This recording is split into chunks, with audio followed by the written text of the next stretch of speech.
2022an Donibane Garazin ospatu zen Euskal Diasporaren egunaren karietara, dokumental bat eta erakusketa bat sortu zen, eta ordutik Euskal Herrian barna ibili da erakusketa hori Euskal Migrazioa azaltzen. Emigrazioak hartu ditu beraz forma hainitz. Ez bada emigrazio sasoikoa zena, arrantzarekin adibidez. Izan da ere bai korona espainolak Ameriketara egin zuen kolonizazioan ere Euskaldun hainitzek parte hartu baitzuten, baina zenbakien aldetik gehien bat atxikitzen dena da 1830, 1930 arteko epe hori Europarak masiboki joan baitziren Ameriketara eta horietan Euskaldun hainitz.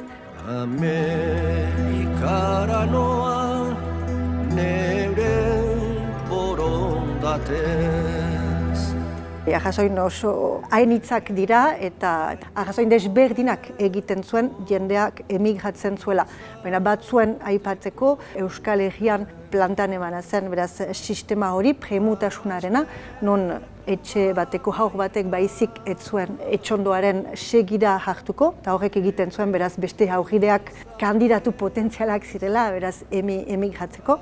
Gero izan dira ere 19. mendean, bai eta 20. mendean, gerla batzu egin dutena Euskaldunek ihes egin dutela. Soldaduska ere, gazte hainitzek ez zuten egin nahi, eta beraz horretarako joaiten ziren.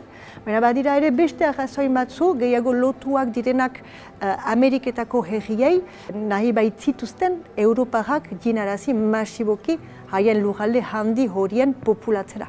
Eta beraz egiten zituzten kanpaina handi batzu Europar horien jinarazteko, eta horietan Euskaldunak publizitateak eginez, eta abar.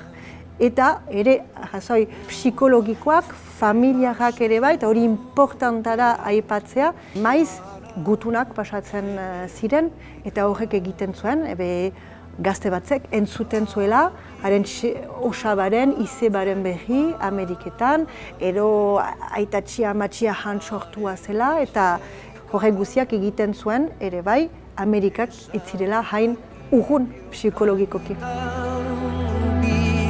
Dala oraindikan.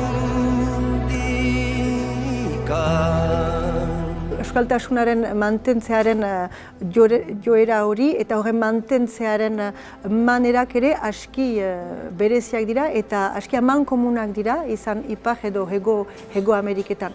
Adibide baten emaiteko gaur egun badira 200 Euskal elkarte munduan zehar.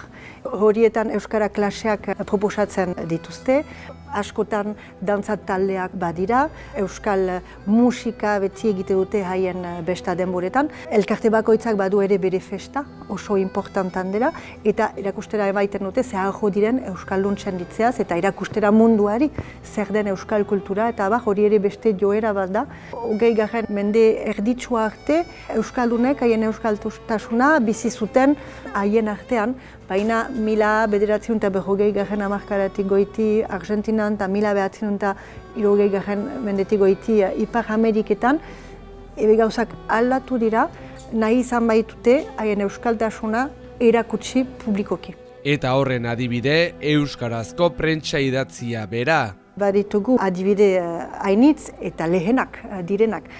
Izan ziren saiakera batzu 19. mendean, bakigu Agosti Sahoren beraz aldizkaria izan zera, baina bi ale baizik ez zituna izan, ez banaiz trompatzen, baina Los Angelesetan zen agertu 19.